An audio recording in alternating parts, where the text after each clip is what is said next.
Every YouTube channel has a lore, and that lore consists of course, the content creator, the one who's running the channel, obviously.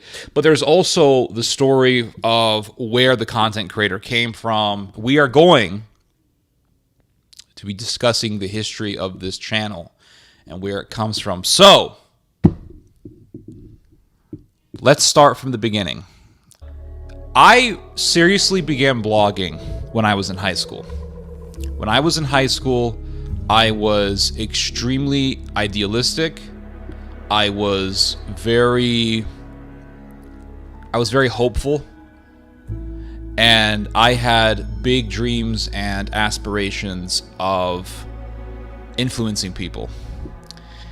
One of the moments in high school that really, really made me think about influencing people and influencing people to change society, to make a big impact on society, was a documentary that they had us watch when I was in high school. So it was my senior year, and they had us watch this documentary on the French Revolution. And they had these reenactments. Now, the documentary looked like it was filmed back in the 1990s. It had some very, very cheap it had some very cheap acting. The texture of the film was very old. Again, it looked like it was filmed in 1993. And it talked about Robespierre, and it talked about Rousseau, and it talked about all these old philosophers from the Enlightenment. And it had this reenactment of a guy who was a philosopher, a French guy who was a philosopher. And he had his wig, and he had his Baroque attire. And they have this scene where this French philosopher, I don't know which French philosopher it was. Could have been Robespierre. Well, he wasn't a philosopher. He was just a butcher. Could have been Rousseau. Could have been Voltaire. I don't remember. But they had this reenactment of this philosopher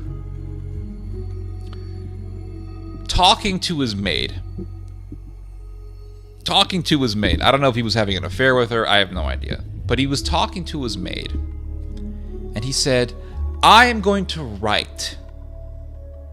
And by writing, I am going to change the world." Those probably aren't the exact words, but I'm paraphrasing. He said something to the likes of that. And it talked about how the literature that was being produced in the 18th century and before that eventually influenced the French Revolution. And that revolution influenced all of Europe. Definitely influenced France to the point where they had a revolution. And the ideology of the French Revolution would still continue on. I mean, it would still continue to influence people like Karl Marx. So I remember sitting there in the classroom thinking to myself, wow, writing is power. Writing, reading, knowledge is power. And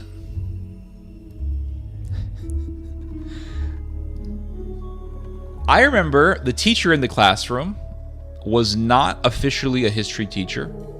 He never went to school to become a history teacher. Never went to school to teach public education. He was a football coach. But in the school that I went to, they had a rule that if you want to teach sports, damn it, you better teach a class.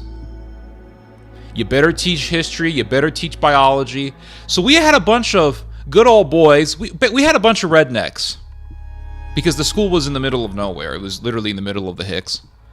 We literally had a bunch of rednecks who never went to school to teach public education, teaching public education because they wanted to coach football or they wanted to coach basketball.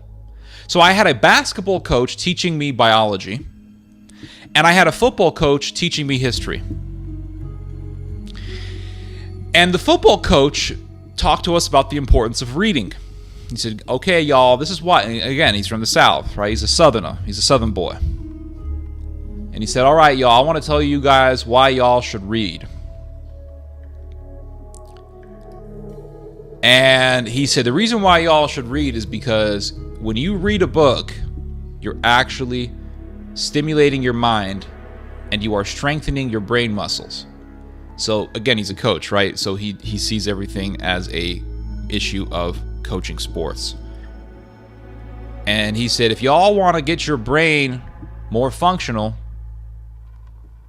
read a book. Read a book. And that really hit me. And to this day, I remember it. To this day, I remember it. And when I read a book, I think about what he said, that you are actually exercising your mind. And that is 100% true. It is 100% true. Because I look back to the time before I got into social media, or before I got myself a smartphone. Because when I was in high school, all I had was a little flip phone. It wasn't even a flip phone. It was one of those little single-piece Nokia phones that you get at the mall for free. And he told us that about reading. And I can tell you right now that it's 100% true. It's 100% true. Because I look at my life back to before I got myself a smartphone. And before I got myself into social media. And I remember the days where I could pick up a book and just read the damn thing. Nowadays, I pick up a book, I read it, I'm like, oh, I never heard of this. I Google it, I look at it, I waste time, I see my messages, I see my DMs, whatever.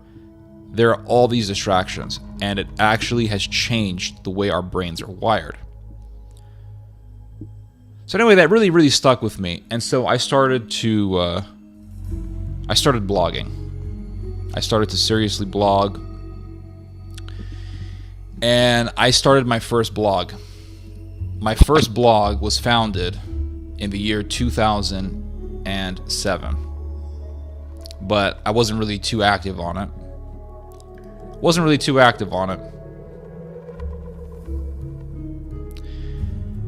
And I started really getting active in it in 2008. So I started the blog in 2007. So I'm looking back, I'm guessing that I started it, senior year, like right in the beginning of my senior year in high school. But anyway, the blog is actually still active, if you can believe it. As I was preparing for this stream, I actually looked up the blog, and I found the damn thing. And I started posting on it in 2007, but I only did 2 posts in 2007. And then in 2008, I did 347 posts. So I was posting in 2008 almost every day of that year. So I want to show you guys my my little blog here. This is so funny. There it is, guys. The Tedlin Daily. Tedlin Daily, guys. I freaking founded this blog back in 2007. This is ancient history. I am actually shocked. I'm actually shocked that this thing is still alive. It's still up. What am I drinking right now? I'm drinking some ice water. It's a hot-ass day outside, guys. It's over 100 degrees outside. Dimmy Blogger of 2008. Richard Bartholomew. Oh, I forgot all about this. Richard Bartholomew. Richard Bartholomew was a British small-time internet journalist who hated me. And he hated my father. And he would always write articles against us. He would write articles against me and say that, look at Ted's blog. He said some mean things about Islam. And that's another thing. In those days, it was all about Islam. That was pretty much what we were talking about. Islam. Islam was like basically what communism was during the 1950s.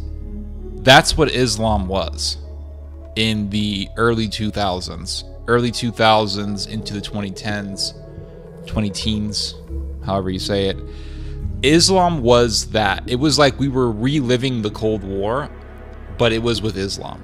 That's what it was. So instead of communism, it was Islam. And the US government always managed to tie in Russia into everything because the US government knew because of 9/11, everybody was talking shit about the Islamic religion. So the US government just tied in everything with Russia. So they're like, well, You know that the Russians are with Iran, and Iran actually is behind all this terrorism stuff, or at least a lot of this terrorism stuff. And they were probably tying in China into it somehow, but I don't really know, don't really recall.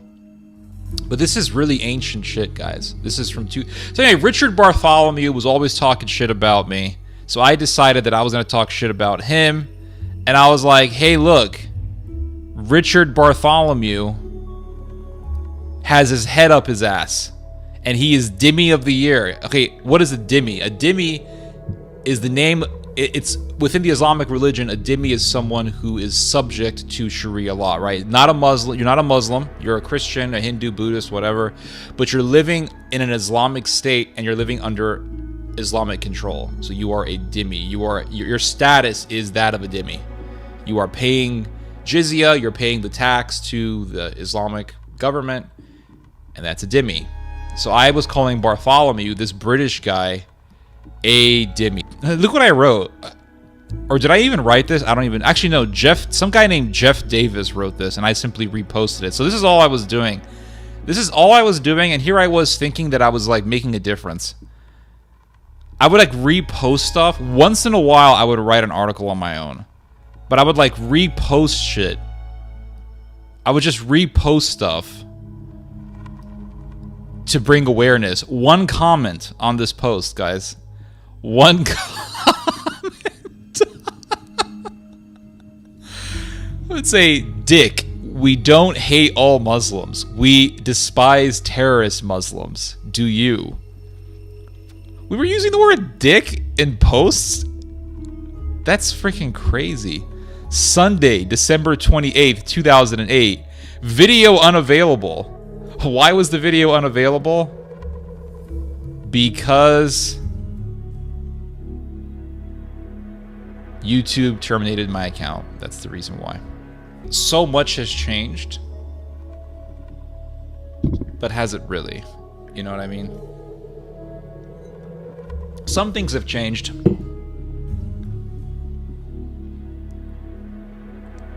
Some things have changed. You know, technology, the internet, the way things are communicated, the way things are marketed. That has changed tremendously. Tremendously. But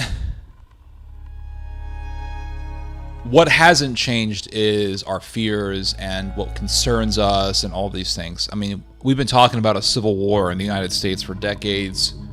We've been talking about China invading the United States. That's been a thing. It's pretty much a meme now, but you know, who knows? But that's been a thing for a very long time. We've been talking about the Russians and how bad they are. That's been going on for decades and decades and decades. That's never ended. And we're still talking about this, how bad the Russians are. And now it's increased even more because of, well, you know, the whole thing that's been happening in Ukraine, right? Everybody knows this. But back in... this is the thing that always gets me about how things change and shift and how our perspectives change. In 2008, we were all worried about Iran nuking the United States. And we were all worried about Obama. Now, this is before Obama became president, right? I was blogging before Obama became president. And we were all worried that Obama was going to win and he's going to bring an Islamic society to the United States. And there was a very common thing that people would write. There was a super common thing that people would write anytime I would do a post on Islamic terrorism or some kind of atrocity that was done by Islamic terrorists. People would always write something like, coming to a city near you. Like, this is coming to America. So, for example, we would write about ISIS doing something or some jihadis doing something terrible. And somebody would say, it's coming to a city near you. It's going to take over America. It's going to take over America. Well, it hasn't taken over America, right? There's no Sharia law in the United States. But we were all sincerely worried that this was going to happen, but it never did. It never did. And it really came to mind. It really clicked in my mind that this was never going to happen pretty quickly. Because I thought to myself, how in the hell could Sharia law take over America? it's blatantly obvious that it would be impossible to get American women to wear a hijab. It's just not going to happen, right? There would be mass rebellions. It's never going to happen. And that realization came to my mind very quickly early on, probably in high school. And people would ask me and you would think, like, Ted, who the hell really believed that, right? Who the hell believed that Sharia law was going to take over America, or could have taken over America? I'll tell you why that was actually a widespread fear. I'll tell you how I know that. Because I would travel all across the country. I mean, I've been to many states of the United States, did speaking engagements, I partook in activism, I did all this stuff, and every single time there was a Q&A. Every single time. It didn't fail, it never failed. There was always at least one person that would ask this question: is Sharia law going to take over America? They would always ask this question, because people really believed that this was a possibility. And I would always tell them, no, it's not going to happen. Can you imagine American women walking around with hijabs? It would literally never happen. Here's some lore. This was one of the biggest moments ever that I've ever had in blogging. Oh, dang it. I'm trying to get my screen. There we go. This is literally one of my biggest moments here, guys. This is so crazy.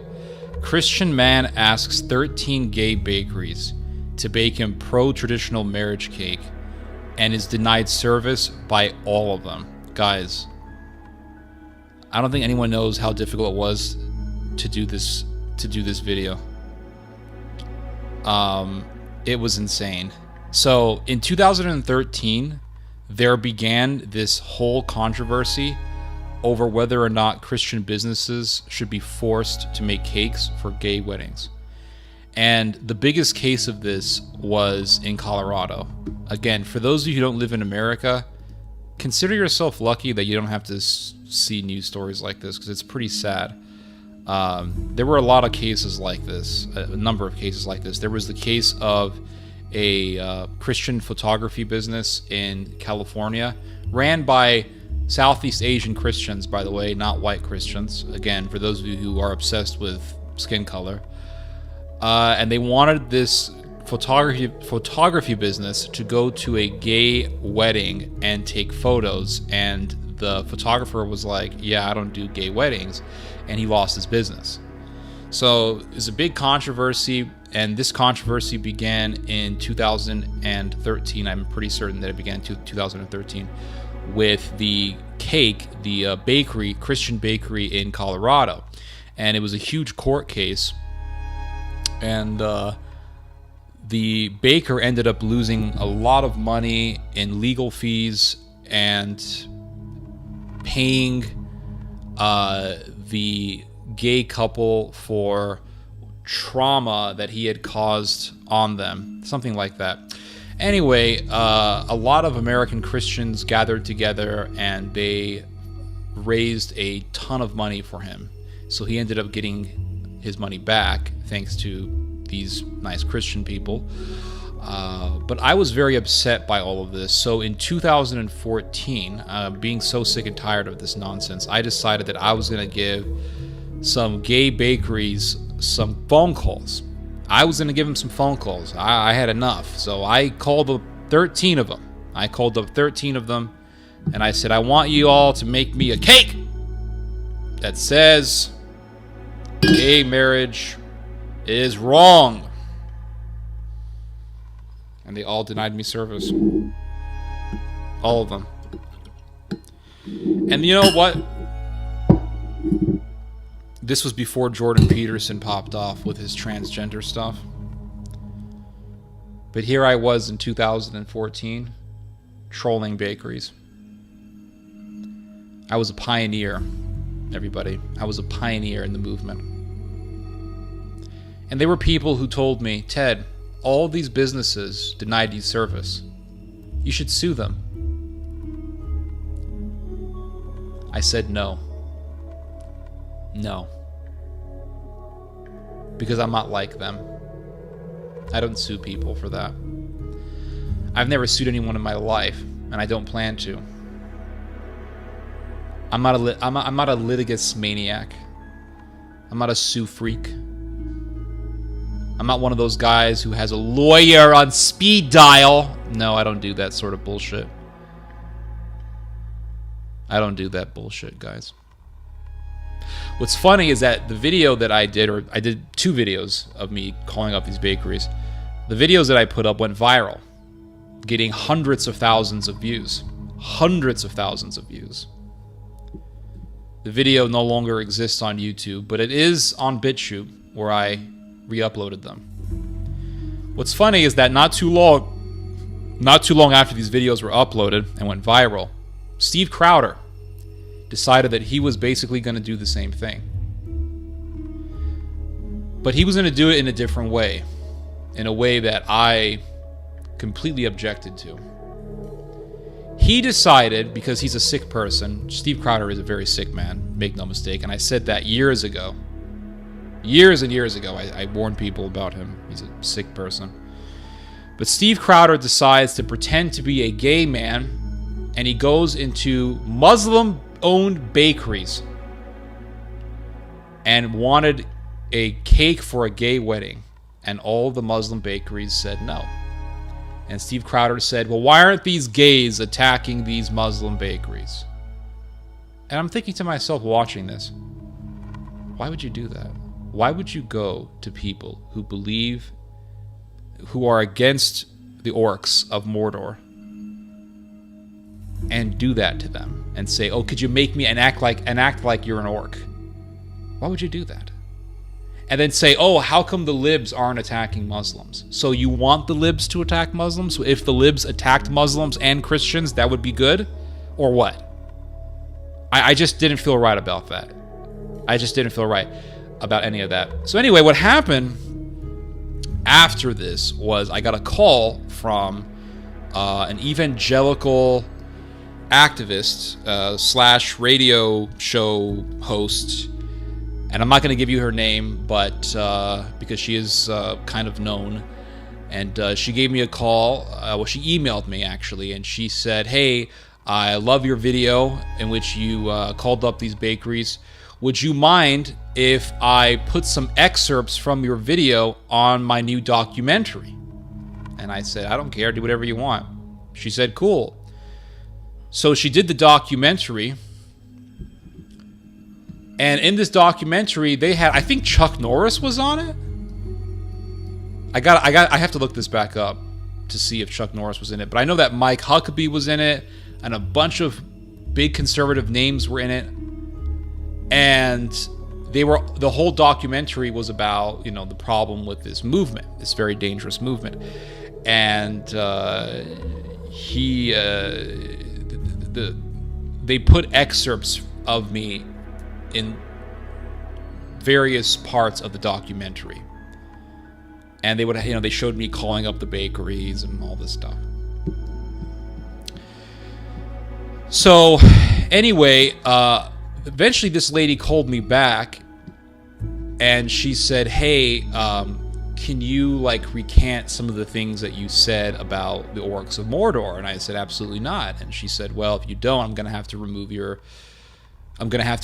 all of the parts where you're on my documentary. And I said, you do what you have to do, but I am not going to recant anything. I'm not going to recant what I said. And she said, well, if you don't recant, then I'm going to have to remove parts of you. I'm going to have to remove all of the parts of the documentary that show you, and it's going to cost me, I think she said $15,000 or something like that. And I said, that's not my, I told myself that it's not my damn problem.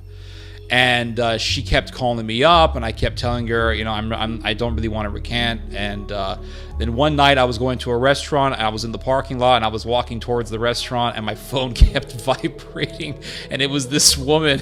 She wanted me to recant, and I just didn't answer it. And I said, I am done with this bullshit. I am so done with this nonsense. All this pressure that they want to put on people.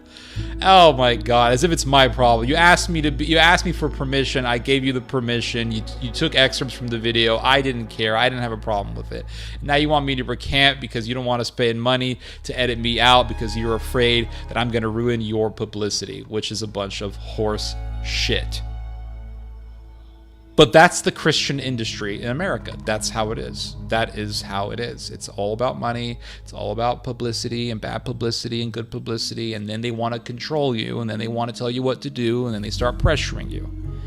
And all you need to do is turn off your damn phone and don't answer it. And you just got to do what you got to do. Bottom line. Bottom line, guys. But that video of me calling up those bakeries, I tell you, it's a lot of fun. It was a lot of fun, and it was one of my most memorable moments in blogging. One of my most memorable moments in blogging, guys. It was a lot of fun. And I've had a lot of memorable moments. I've had a lot of memorable moments, guys. 2013, the website really blew up.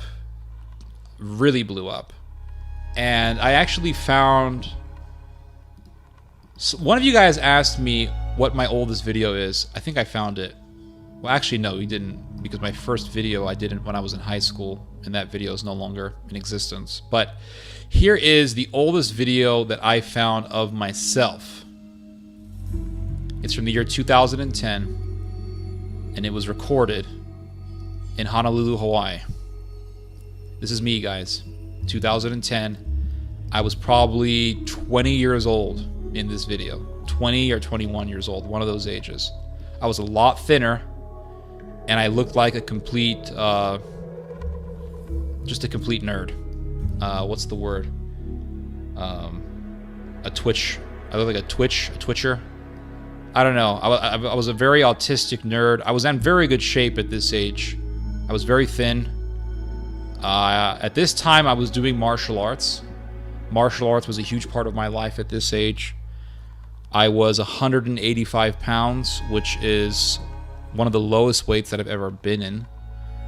The lowest I ever went was 165 pounds, and that was because of just sheer grueling Taekwondo training almost every day of the week, mixed in with not drinking soda, and that was pretty much it. That was my thing.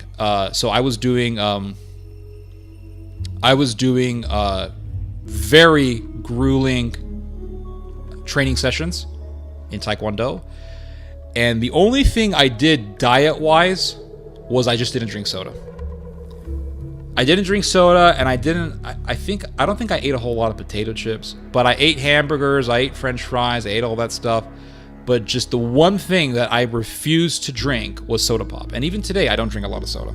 Even today, I'm drinking beer, guys. Beer is superior to soda, and anybody with a brain knows that that's true.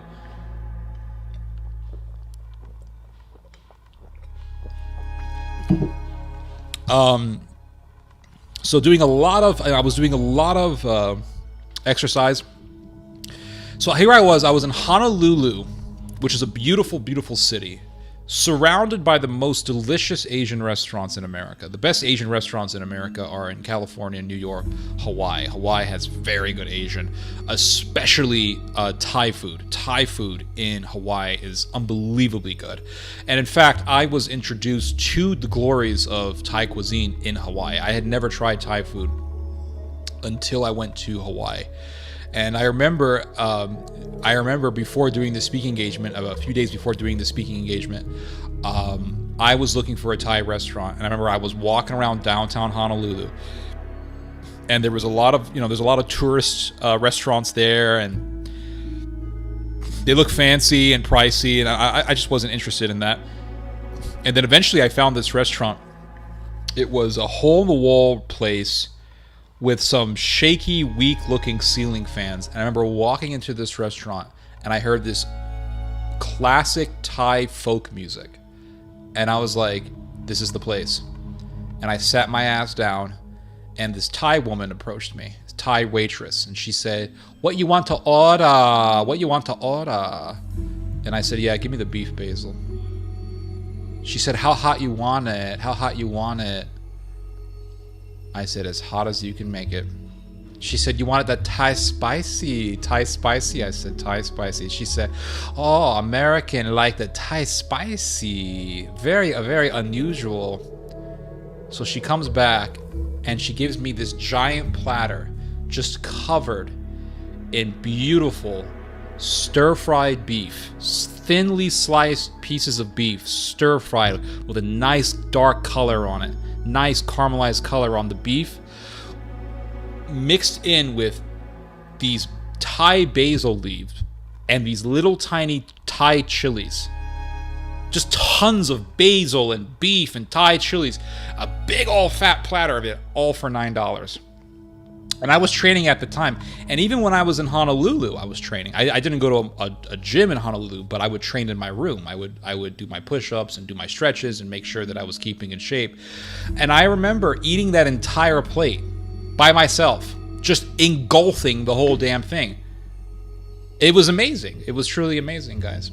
My hero at the time was this guy. This was my hero. His name is Mirko Krokop. And the guy was an absolute beast. Mirko Krokop, when I was training in Taekwondo, Mirko Krokop was my main inspiration. And then I found out about Fedor Emelianenko and Lyoto Machida. But for a while, this guy from Croatia was my inspiration. See him doing the splits? I wanted to do the splits like him. And I eventually made it to that point where I was able to do the splits. Now, I was never able to do spinning kicks. I was terrible at spinning kicks, but I became quite good at doing the roundhouse kicks. But Mirko Krokop was my hero. Mirko Krokop was the guy that I watched. And he was very good. So here I was in Honolulu, a complete nerd and a LARPer. And this is me talking. And and doing more research into Shinar, I began to read about what the Babylonians did themselves in ancient Babylon. Nebuchadnezzar, the Bible, we talk about Nebuchadnezzar, how he tried to burn down, Abednego, Meshach, Eshach. I read the scribes of Nebuchadnezzar and what Nebuchadnezzar said. And Nebuchadnezzar, he says that he built this tower as the foundation of heaven and earth, to bring man to earth. And he dedicated the camera work on this video. Oh, never mind. It's just me. I should have scrolled up. Here we go. This tower to a god called Bel Marduk. And Bel Marduk was the main god of the Babylonian mythology. Yeah, I was really into Babylonian stuff. Like Babylonian mythology was really interested in me. Can I still do the splits? No, I can't do it. I'm actually in terrible shape. My cardio is garbage. I haven't really seriously worked out in a long time, especially after going through my gout attack that I had last year, which lasted for months. It was terrible. Yeah, so that was 2010. You can see the difference. My voice was very shaky at the time because I was nervous. Evolution of Bel Marduk, the god, the head patron god. Bel Marduk later evolved into like Baal, which we know. Complete freaking nerd. It's so cringy. Here is me. This was in 2010 also. This was crazy. Here's me looking like a complete North African nerd. Here we go. Love and peace and all that. But their actions speak otherwise. Actions speak louder than words. And oh yeah, this guy who made the video, he was complaining that I had like a potty mouth or something like that. So to say that Islam is a peaceful religion, that it is a civilized religion, is rubbish, is bullocks. Christianity is the religion that brought civilization to the world. Wait, so his focus on the complaint was that I said the word bullocks. Rubbish, is bullocks. And this woman, this Assyrian woman here, she kind of has like a slight freak out because I used the word bullocks. I sound different? Yeah, I know. So that was 2010. Here's the same video, I think. Here's from 2012. And I used to do this show. It was I used to go to this show. It was called the Stan Solomon Show. This was back in 2012. This was like peak Obama era conservatism, where it's like everything was communism is taking over, Islam is taking over, everything's going straight to shit. We have to fight Obama. Obama's like the big boogeyman. Obama's the big boogeyman. We're still talking about communism today. It's like China, the WHO is communism, so that's taking over. So, but anyway, yeah, here I am talking. Hundreds of thousands, I might say, of protesters going against Morsi's edict to... Oh yeah, we were talking about the Egyptian revolution and how it eventually led to the Muslim Brotherhood taking over Egypt, which was true. And thankfully, Russia intervened and did a coup, overthrowing Morsi, and they put al-Sisi there. Al-Sisi is the Russian. He's a Russian ally. So thankfully, the Russians intervened. But the Russians are evil, guys. Make no mistake. Russians are bad. They're just bad. NATO good for supporting Sharia law in Egypt, but Russia's evil for stopping it, according to America. So to make him the supreme ruler. Now, Morsi has claimed that he is willing to compromise with the judges. See, in Egypt, there's there's two branches of power. You have the executive, the president, Morsi, and then you have the judicial, the judges. And so the judges, they want to observe and remain in their branch of power. But here's the thing. What are these protesters protesting about? They're not protesting against Sharia. They're protesting against dictatorship. No matter what happens. So here I was not preaching, but I was warning people about the dangers of this Islamic revolutionaryism that was endemic in the Middle East.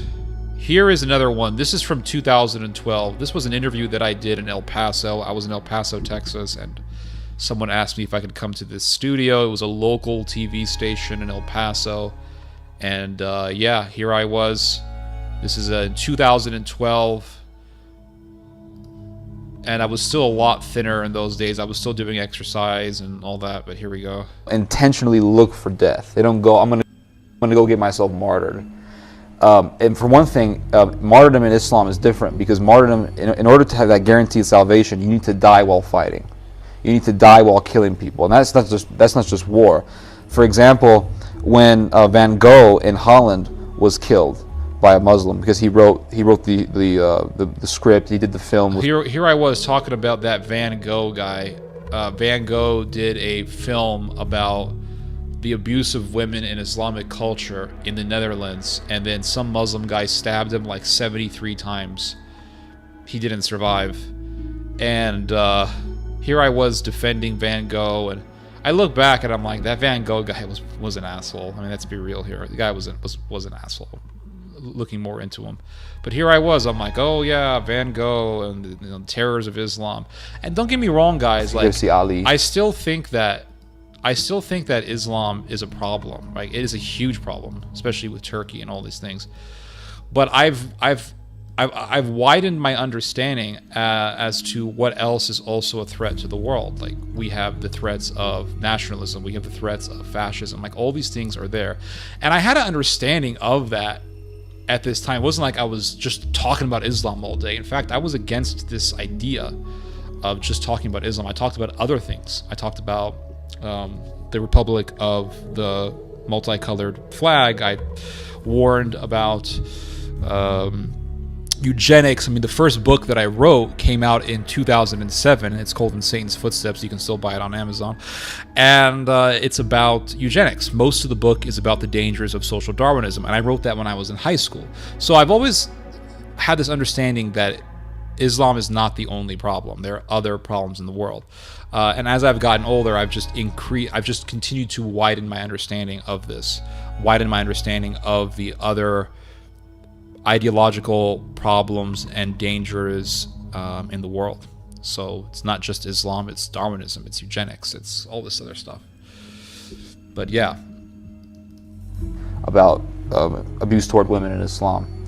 The Muslim who killed him after stabbing him multiple times. But this is true. The Muslim guy who stabbed Van Gogh to death in Amsterdam waited for the police to show up because he wanted to be shot by the police, because he wanted to commit suicide by cop. But again, guys, this is part of the lore. 2012, very ancient. I was extremely idealistic at this time. I still believed that, you know, one day I'm gonna find the trad wife or whatever, you know, and it was so much idealism was going on. These are my older glasses. I have a newer pair of glasses that are better fitting for the condition of my eyeballs now. This is the ones that I have here, but I don't need to wear them right now. I really only wear them mainly when I play video games. What else do I have here in the lore? Here's an interview that I did in 2013 with some random Republican guy. I met him when I was in Austin, and he asked me if I could come on his show, so I said sure. Here he is. And we were talking about the Taliban. Guys, it is amazing. Like, all the stuff that was going on YouTube that was so cheesy and corny. Like, old-ass interviews. People are like, come on my podcast. Some guy with a microphone is talking to you. Some dude in his trailer is talking to you about whatever, and it's actually called an interview, when in reality it's just an online conversation with some random dude that's being recorded. Like, that's all it is. But there was so much of this crap that was happening. It was fun. Like, hey, come on my show. Sure. Come on my show. Yeah, sure. Come on my show. Yeah, sure. And it's like, wow, I wasn't getting anywhere with these shows. It was fun to get on these shows and talk to people. But it's like, there's just something very cheesy and corny about it. But at the same time, there's something nostalgic about it. Like, remembering those times where you just got on all these shows where people had microphones that sounded like they were being recorded from somebody's Xbox or something. And here you were, you know, doing the interview, and you were gonna help people. Oh God, long ass time ago, guys. Just a long ass time ago. Very long time ago. There's more videos here. I'm gonna fast forward to 2017. Here is a moment that I will always remember. It's when I confronted this guy. His name is Martin Sellner. Martin Sellner is the leader. This was in 2017, so I was 27 years old at the time. Martin Sellner is the leader of the Austrian identitarian movement. I asked him to come on my YouTube channel. He said yes. This guy was making it on European news, German media, the whole thing. He was speaking for Pegida. He was speaking at big audiences. And I was going to confront him. Why? Because I always knew that his ideology, the ideology of identitarianism, the ideology of being ethnocentric and all that stuff, is very dangerous.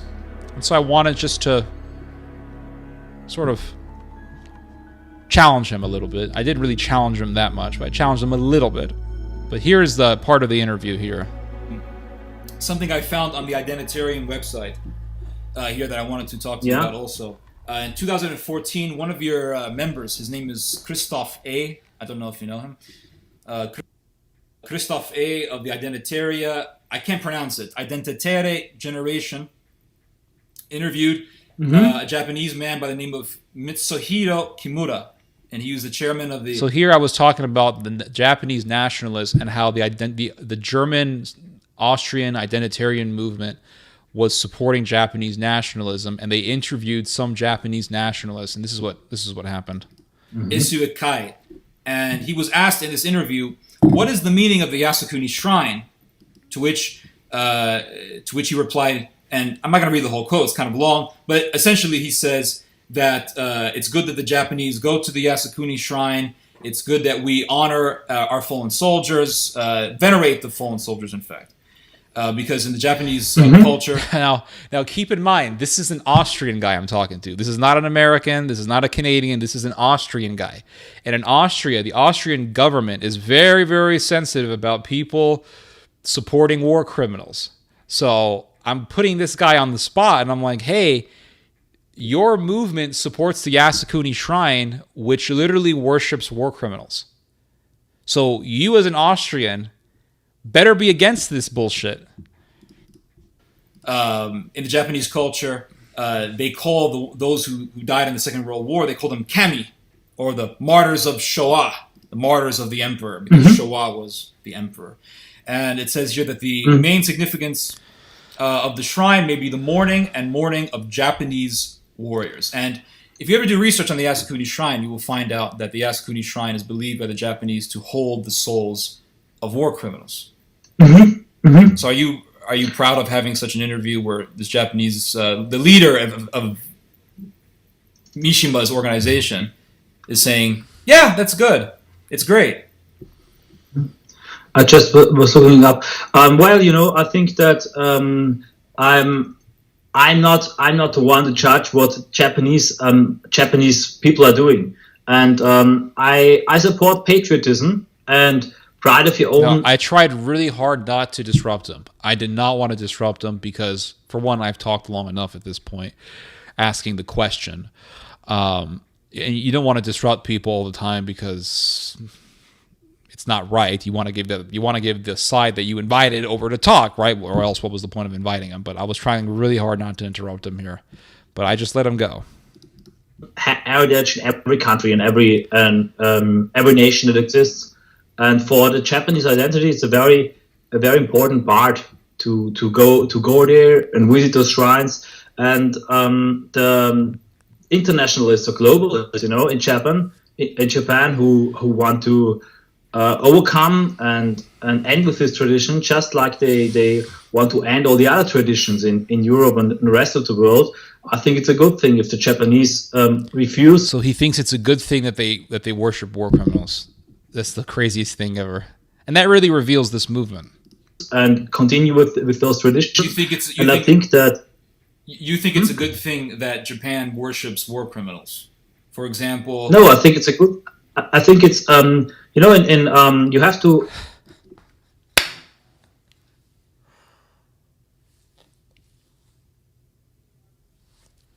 I love it. You have to, in a way, find a way to honor your ancestors who died and fought not only in one war but for all the wars, without being nationalistic, chauvinistic, and also denying the mistakes and the crimes you committed. And as far as I know, the Japanese politicians at the moment are still going to the shrine, but at the same time are accepting and in a way also addressing the crimes that Japan committed. And I think that's the same. Let's look at the facts here. I mean, one of those worshipped in the Yasukuni Shrine is Iwana Matsui, who was one of the leaders responsible for the massacre of 250,000 Chinese people in Nanking in 1937. And they worship this man as a kami. In fact, you can go to the official website for the Yasukuni Shrine, and they say that these people are gods, kami, like kamikazes. Yeah. So you think it's I don't know what you I don't know what you are doing. I don't know. It's like, oh my god, dude, these Austrians, from the Austro-Hungarian Empire to Hitler to now, they still have this bullshit. They still have this bullshit. Oh god, play the music again. It's so crazy. It's so crazy, guys. I don't know what you're talking about. Yeah, get to the chopper. Oh god. It's like after World War II, the Austrians started this PR bullshit, this marketing bullshit, where they said, "We were the victims. We were the first victims of the Third Reich. We were the first country to be invaded by Hitler." It's like, shut the fuck up. You guys chose to be controlled by the Nazis, all right? Don't sit there trying to cover your ass and do some damage control.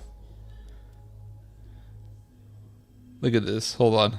What's your intention about that? My simple intention is to say, well, this is wrong. Don't you think that it's wrong to worship war criminals? Don't you think it's wrong to worship war criminals? I mean, it's so simple. It's so simple. Why is this so complicated?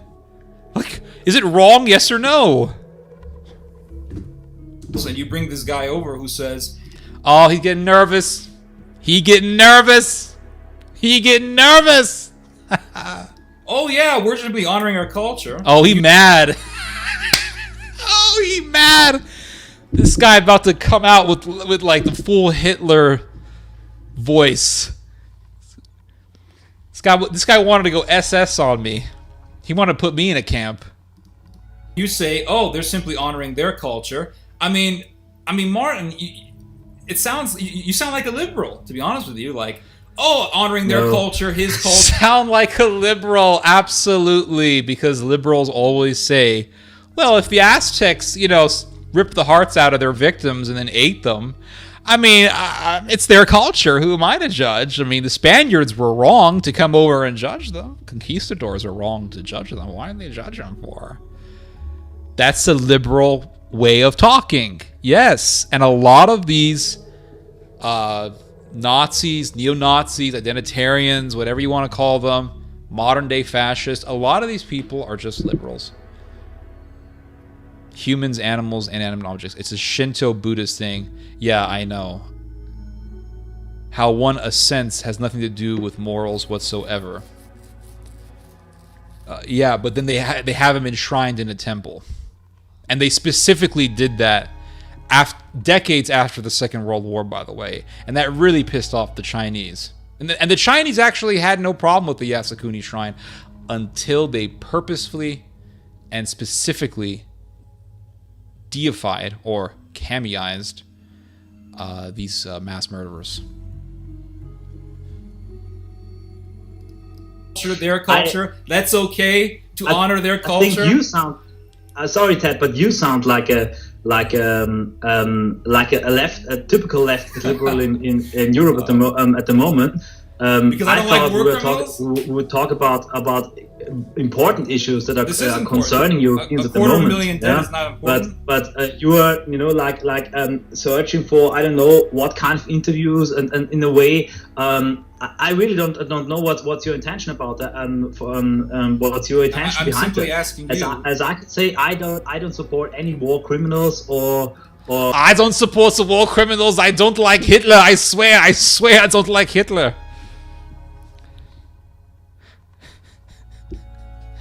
Yep.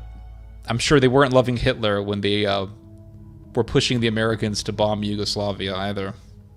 I'm sure they weren't loving Hitler either when they refused to make a vow with Poland that they would never invade Poland again. That was Helmut Kohl, my friends, in the 1990s. That was in our lifetime. A war crime. Well, this is part of the Japanese culture. Japanese people want to go on with.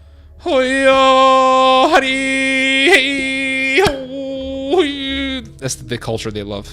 Okay. The tradition of this shrine, and this is. Who am I to forbid them to? Who am I? Who am I? I'm just an Austrian man whose country was part of the Third Reich. Who the hell am I to make a decision? On with this tradition. It sounds like exactly like the liberals. They say, "Well, the Aztecs plucked people's hearts out." I think I asked them eventually if they deified Hitler, would you have an issue with that? I think I asked him that. The Spaniards came over and said, "Hey, this is wrong," and the liberal comes to this difference. And I think so. But you see, you have here. There's a big difference. I think there's a big difference. There's a big difference. You see, the Japanese people, they killed Chinese people. Okay, Germans, we killed Jews and Serbs and Polish people. That's the difference, you see? That's a big difference. Yeah? Because we want to work with the Slavs, okay? We don't want to work with Chinese people, so that's the big difference, guys. Big difference. difference, and I think that at the moment it's also a bit. I think at the moment I'm not concerned about I don't. ad stacks or whatever, because Europe is being overrun, swamped, and Yes, Europe is being overran by refugees who are going in there to do hard labor. Fine. But I'm questioning your movement. That's what I'm doing here. I'm questioning your movement. Really is that simple. by foreigners Martin, becoming infected. You're preaching to the an choir. Islamized area at the moment. You're preaching to the and choir. I don't really know Hold on. I'm trying to fast forward here. Hold on. what immigration. Generation Identitary website stated that Mitsuhiro Kimura's organization, the Isshiukai, founded by Mishima, your hero, says in the article says it's commonly counted as new right. Isn't that what you guys consider yourselves, new right? I don't know what I don't know anything. I don't know. I didn't know there was human experiments done in the camps. I didn't know that they experimented on Polish girls at the Ravensbrück camp. No, I didn't know anything. I'm innocent. All right, guys. I think we're done with the nostalgia. We are now going to delve into another realm of nostalgia on this live stream. We're going to play some Resident Evil 8. That's what we're going to do. Okay. First, let me just pour myself a glass of bubbly.